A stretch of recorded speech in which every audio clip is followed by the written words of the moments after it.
Everyone, welcome to my YouTube channel. तो आज हम बात करेंगे डायग्राम बेस्ड क्वेश्चन के बारे में। इससे पहले 2-4 वीडियो में हम बाकी लेसन का देख चुके हैं। आज 2-4 लेसन बचा है, उसे देखेंगे और फिनिश करेंगे 11th का बायोलॉजी, जो कि डायग्राम बेस्ड क्वेश्चन आते हैं। तो ये रहा अपना बायोलॉजी की बुक। यहाँ से जहाँ से हम छोड़े हैं 2-4 लेसन बचा है, देखेंगे। लेसन 1 में यहाँ से क्वेश्चन बना हुआ था, 20वीं सदी के डार्विन किसे कहते हैं? वैज्ञानिक। यहाँ अर्नेस्ट मेयर से, तो इसे आप देख लेंगे। और जो डायग्राम बेस्ड क्वेश्चन है उसे भी देख लेंगे एक एक करके। 2-4 लेसन और बचे हैं, बाकी के लेसन हमने कंप्लीट कर लिए हैं।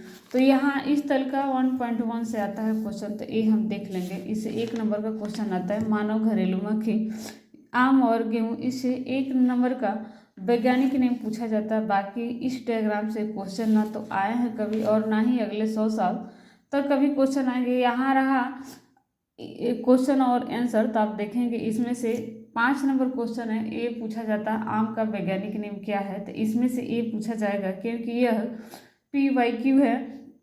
और 7 नंबर क्वेश्चन दिया है कि आप संवर्ग से यानी सही क्रम को जोड़े लगाना है। जाति, गण, संघ, जगत यानी स्पीसीज, ऑर्डर्स, फाइलम और किंगडम, इसको सही क्रम में अरेंज करना है कि कौन सा स्टेप किसके बाद आएगा। ये क्वेश्चन मस्ट इम्पोर्टेंट है, हर एक एग्जाम में पूछा जाता है। यहाँ के एमपीएससी नर्सिंग में भी ये क्वेश्चन पूछा गया, और एक बार बिहार बीसीसी में पूछा गया है, और भी स्टेट में ये क्वेश्चन पूछा जाता है। यहाँ के राजस्थान में भी ये क्वेश्चन पूछा जाता है कि इसे दिया रहता है, और एक क्वेश्चन बताता है कि इसे सही क्रम को जोड़े, यानी सही क्रम को अरेंज करना होता है कि कौन से बाद किसके बाद कौन से स्टेप आते हैं। तो एक क्वेश्चन देख ले 5 नंबर और 7 नंबर।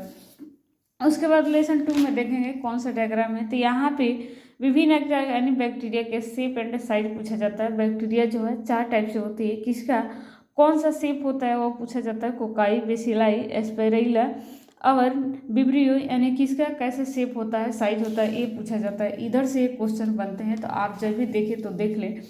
फिर ऊपर एक दिया है, एक विभक्त हुआ बैक्टीरिया, इधर से बनता है। इस डायग्राम से अभी तक क्वेश्चन नहीं बने और नहीं बनेंगे। एनसीईआरटी में कुछ डायग्राम है जिससे क्वेश्चन बार बार रिपीट होते हैं, कुछ डायग्राम ऐसे हैं जिससे क्वेश्चन न तो आज तक पूछा गया और ना ही आगे पूछा जाएगा। यहाँ पे देखेंगे कैप्सिड RNA जो कि TMV टेबेकोमोजेक वायरस, यहाँ से क्वेश्चन पूछा था। जीवाणु भोजू, ये दोनों स्ट्रक्चर से दोनों डायग्राम से क्वेश्चन पूछा जाता है, तो हम देख लेंगे। इधर एक क्वेश्चन है बैक्टीरिया के बारे में, आर्थिक दृष्टि से 2 महत्वपूर्ण प्रयोग के लिखे, यानी आपको इस परपोषी बैक्टीरिया और आर्थ बैक्टीरिया दोनों बैक्टीरिया के कार्य दिया रहेगा और उपयोग दिया रहेगा। उसमें से 4 ऑप्शन होंगे जिसमें से एक ऑप्शन सही होंगे, लेकिन चारों में जो ऑप्शन सही होंगे वो आपको सिलेक्ट करना होगा, और सिलेक्ट करके उसमें ट्रिक करना होगा कि हाँ ये वाला आंसर सही है। क्योंकि ऑब्जेक्टिव क्वेश्चन आते हैं नर्सिंग के एंट्रेंस एग्जाम में, और सारे में 4 ऑप्शन दिए होते हैं, तो इसमें से क्वेश्चन पूछा जाता है जो कि PYQ है। अभी मैंने जितना लगाया आपसे शेयर कर दे, आगे भी और लगाएंगे तो शेयर कर देंगे। इस डायग्राम से क्वेश्चन कभी नहीं बनता है, ना ही 100 साल तक अगले क्वेश्चन बनेंगे। तो जिस डायग्राम से क्वेश्चन आता है हम उसी को देखेंगे, जिस डायग्राम से क्वेश्चन नहीं आता है उसे हम नहीं देखेंगे। इधर एक क्वेश्चन दिया है, देख सकते हैं, क्वेश्चन नंबर 11, यानी ये दिया है मैच द फॉलोइंग। इसे आप अवश्य कर ले क्योंकि यह PYQ है, और वैसे भी एनसीईआरटी के यह क्वेश्चन है तो आएगा ही आएगा। क्योंकि एनसीईआरटी में जब भी मैच द फॉलोइंग यानी मिलान करने वाला पूछता है, 3 से 4 स्टेप का ही पूछता है। 3 से 4 स्टेप का मतलब इसमें 3-4 ही ऑप्शन होता है, देख सकते हैं आप, इधर 4 है इधर 4 है, इससे अधिक नहीं पूछा जाता है। यानी 5, 6, 7, 8 ज़्यादा लंबा नहीं पूछा, या तो 3 स्टेप का पूछेगा या 4 स्टेप का पूछेगा। तो आप जब भी इसे देखिए इस लेसन से, तो ये वाला क्वेश्चन जो है मैच द फॉलोइंग करना देख ले। उसके बाद लेसन 4 में आएंगे, किस डायग्राम से बनता है। इधर एक 4.3 डायग्राम दिया, उसे आप देख लेंगे।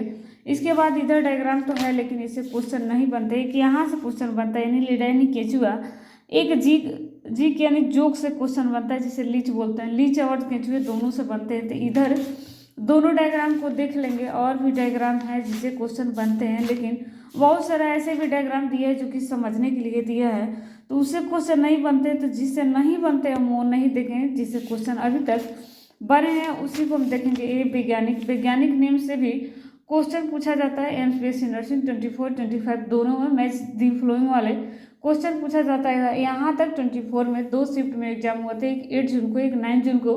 तो उस साल का आप पेपर जब मैच करेंगे तो देखेंगे मैच द फॉलोइंग करने वाले मिलान करने वाला क्वेश्चन जो है पूछा गया है, और वो भी वैज्ञानिक नेम से। कौन से वैज्ञानिक कौन से सिद्धांत दिए कौन से थ्योरी दी है, किसका खोज की डिस्कवरी है और कितने सन में, वो आप आवाज से याद कर लें। इसके बाद देखेंगे और भी डायग्राम। इस डायग्राम से क्वेश्चन बनता है पुष्पदल विन्यास, यानी इसका शेप और साइज, किसमें पंखुड़ी जो है उभरा हुआ रहता है, किसमें सिकड़ा हुआ रहता है, इससे क्वेश्चन बनते हैं। और सबसे मोस्ट इंपोर्टेंट इससे क्वेश्चन बनते हैं आम के और नारियल के। एक और क्वेश्चन बनता है यहाँ पर लीची, यानी लीची के खाने योग्य भाग क्या कहते हैं, एरिल। एरिल यानी लीची में जो व्हाइट कलर का होता है जिसे हम खाते हैं उसे एरिल बोलते हैं। तो उससे क्वेश्चन बनता है कि लीची के खाने योग्य भाग जो है क्या कहलाता है। 4 ऑप्शन दिया रहता है, जिस ऑप्शन में एक ऐसे एरिल रहेगा। एरिल आपको सेलेक्ट करना होता है, आपके अनुसार आपको सही ऑप्शन एक सेलेक्ट करना होता है, गलत ऑप्शन छोड़ना होता है। अगर आप सही कर रहे हैं तो 1 नंबर आपको मिलेगा, अगर आप माइनस गलत कर रहे हैं तो 1/3 माइनस मार्किंग है। एमपीएससी नर्सिंग एंड पैरामेडिकल, इसके साथ बिहार बीसी इसी में, लेकिन राजस्थान में नहीं है। एमपी पीएनएसटी और झारखंड जीसीसी, बहुत सारे स्टेट हैं वहाँ पे माइनस मार्किंग नहीं है। बहुत सारा स्टेट है जहाँ पे माइनस मार्किंग है। तो हम जब भी क्वेश्चन को करें सावधानी पूर्वक करें। यहाँ से 3 क्वेश्चन आते हैं कि आम के जो सीड होता है और खाने वाला भाग होते हैं और आम के पकाने के लिए, और नारियल के जो गिरी होता है वाइट वाला और पानी होता है, इससे क्वेश्चन बनते हैं। लीची से क्वेश्चन बनता है कि लीची के खाने योग्य भाग क्या कहलाता है, तो इसे एरिल कहते हैं। एरिल जो होता है वाइट वाला होता है जिसे हम खाते हैं। तो इस नारियल और आम और लीची तीनों से जरूर देख लें। एक बीजपत्री का संरचना, इससे क्वेश्चन तो नहीं आते हैं और नहीं आएंगे। कुछ लाइन एनसीईआरटी के है, जो लाइन टू लाइन इंपॉर्टेंट है, उसे देखना अवश्य जरूरी है, क्योंकि उसे बार बार क्वेश्चन जो है बनते हैं और क्वेश्चन आगे भी बनेगा। ये रहा 24-25 में ये डायग्राम पूछा गया था। इससे ये डायग्राम ऑप्शन नंबर बी वाला, यानी ब वाला, इसमें अ दिया और हिंदी में नेम दिया। थोड़ा उटपटांग लगता है। आप जब भी प्रिपरेशन करें तो आप इंग्लिश में करें, क्योंकि इंग्लिश में भूलता नहीं है इजीली, और हिंदी में भूल जाता है, थोड़ा टेढ़ा मेढ़ा रहता है। तो ए सेकेंड नंबर यानी ब, यानी बी नंबर जो है 25 में ये डायग्राम पूछा गया था। एक साथ एक और डायग्राम पूछा गया था, वो भी हम बताएंगे। वह सेकेंड ईयर यानी 12th एनसीईआरटी का डायग्राम था। उसके बाद इधर भी डायग्राम दिए, लेकिन इससे क्वेश्चन नहीं बनते हैं। यहाँ दिया अनुप्रस्थ काट बीजपत्री, इससे एक क्वेश्चन बनते हैं, तो आप इसे अवश्य देख लीजिए। इस डायग्राम से क्वेश्चन नहीं बनते हैं, नहीं अभी तक बना है। इधर भी 2-4 डायग्राम है, केवल समझ ले। उसके बाद इधर क्वेश्चन आंसर दिया है सब्जेक्टिव, तो ये तो नहीं आता। एक आता है वातरंध रति रंध, यानी वातरंध एस्टोमाटा का एक क्वेश्चन आता है, पौधों में एस्टोमाटा, उसे आप अवश्य देख लें। इसके साथ ही बहुत सारा डायग्राम तो है, लेकिन जिससे क्वेश्चन आते हैं उसे देखेंगे। फिर इधर केंचुआ का अग्रभाग, पश्च भाग, मिडिल भाग, किसमें क्या पाया जाता है वो देख ले। फिर इधर एक तिल चट्टा है, ये देख ले। तिल चट्टे से 3 से 4 क्वेश्चन बनते हैं। इसके ब्लड के बारे में और भी क्वेश्चन बनते हैं, तो ये तिल चट्टे वाला क्वेश्चन आप अवश्य देख ले। उसके बाद इसका बाहरी स्ट्रक्चर दिया है, इधर तिल चट्टे का खुला रक्त परिसंचरण तंत्र दिया है, यानी ब्लड सर्कुलेशन। उसके बाद यहाँ पे अग्रभाग को दर्शाया गया, ये दोनों डायग्राम आप देख ले। उसके बाद यहाँ मेढक का आंतरिक संरचना दिया है, अंदर का स्ट्रक्चर। तो मेढक के बारे में क्वेश्चन अभी भी बनते हैं और भी आगे भी बनेंगे नर्सिंग एंट्रेंस एग्जाम में, तो इसे अवश्य देख ले। इसके साथ बहुत सारा तो डायग्राम है, लेकिन ये रहा यहाँ पे मैच द फॉलोइंग, लेकिन एक क्वेश्चन जो है नहीं पूछेगा, क्योंकि इसमें बहुत सारा स्टेप है। आप देख सकते हैं 1 से लेके क से लेके 6 तक है। इतना स्टेप का मैच द फॉलोइंग करने वाला क्वेश्चन मिलान करने वाला नहीं पूछता है। जब भी पूछता है 3 से 4 स्टेप तक पूछता है, ए बी सी डी, इससे अधिक का नहीं पूछता। तो एक क्वेश्चन नहीं पूछेगा तो इस पर दान नहीं देंगे। आगे 14 नंबर क्वेश्चन है, निम्न का कार्य बताएं। मेढक का, मैलपीगी नलिका और केंचुए का देहविधि, इन इस तीनों का कार्य आप फंक्शन याद कर लेंगे, क्योंकि 4 ऑप्शन दिए रहते हैं, उसमें एक फंक्शन रहता है, आपको सही सेलेक्ट करना होता है। तो मेढक वाला और मेलपिनी नलिका, इस वाले को जब भी आप पढ़े तो इसका फंक्शन देख ले। उसके बाद आएंगे दी यूनिट ऑफ लाइफ, यानी कोशिका जीवन की इकाई। यहाँ पे देखेंगे यहाँ कोशिका क्या है, जो कि एंटोवन लीवनहुक ने जीवित कोशिका को खोज किया। इससे क्वेश्चन बनते हैं, तो आप पॉइंटर जहाँ लगाने वाला हो वहाँ आप पॉइंटर कर ले, और जहाँ पे क्वेश्चन डायग्राम से आते हैं उस डायग्राम से कर ले। इस डायग्राम से क्वेश्चन बनते हैं। यहाँ पॉइंट है जो कि 3.4, यह माइंड ग्रुप, यहाँ से भी क्वेश्चन बनते हैं। और इस डायग्राम से तो क्वेश्चन 3 से 4 बनते हैं, लेकिन एक आपसे पूछा जाता है। और सबसे मोस्ट इम्पोर्टेंट कोई डायग्राम है इस लेसन का, तो ये दोनों है। ये दोनों डायग्राम से क्वेश्चन पूछा जाता है। जब भी आप इस लेसन से स्टडी करें, आप प्रिपरेशन करें, तो इस दोनों डायग्राम के जीवन में अवश्य रखें। उसके बाद कुछ बिंदु है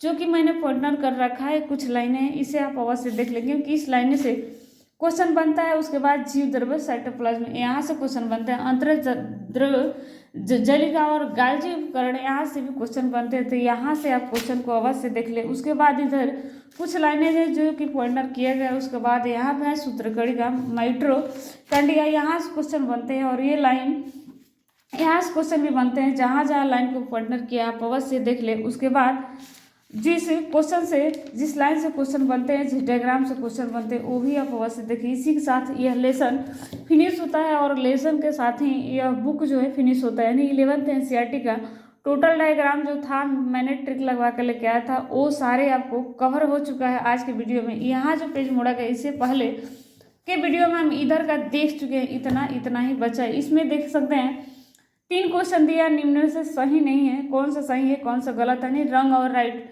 करेक्ट करना है। एक क्वेश्चन आप अवश्य देख ले। और दूसरा दिया नई कोशिका का निर्माण, ये भी देख ले। और तीसरा मैच द फ्लोइंग यानी मिलान करने वाला क्वेश्चन है क्रिस्टी कुंडिका थाइलेकोइड, ये क्वेश्चन अवश्य देख ले, क्योंकि सेल वाला चैप्टर से ये बहुत इंपॉर्टेंट है और पूछता है। नीचे दिए केंद्रक झिल्ली का कार्य बताए, केंद्रक झिल्ली का कार्य दिया रहेगा, इसमें इसका फंक्शन 4 ऑप्शन होंगे, जिसमें आपको एक सेलेक्ट करना है। अपने अनुसार जो आपको सही लगेगा उसे सेलेक्ट करना होता है। तो ये रहा अपना एनसीईआरटी 11th का आज टोटल जो है वो फिनिश हो गया। यानी जितने डायग्राम थे सारे डायग्राम हमने देख लिए हैं। अब कोई ऐसे डायग्राम नहीं है जिस डायग्राम से क्वेश्चन बनते हैं, सारे डायग्राम को हम देख चुके हैं। तो ये रहा अपना 11th एनसीईआरटी कंप्लीट हुआ।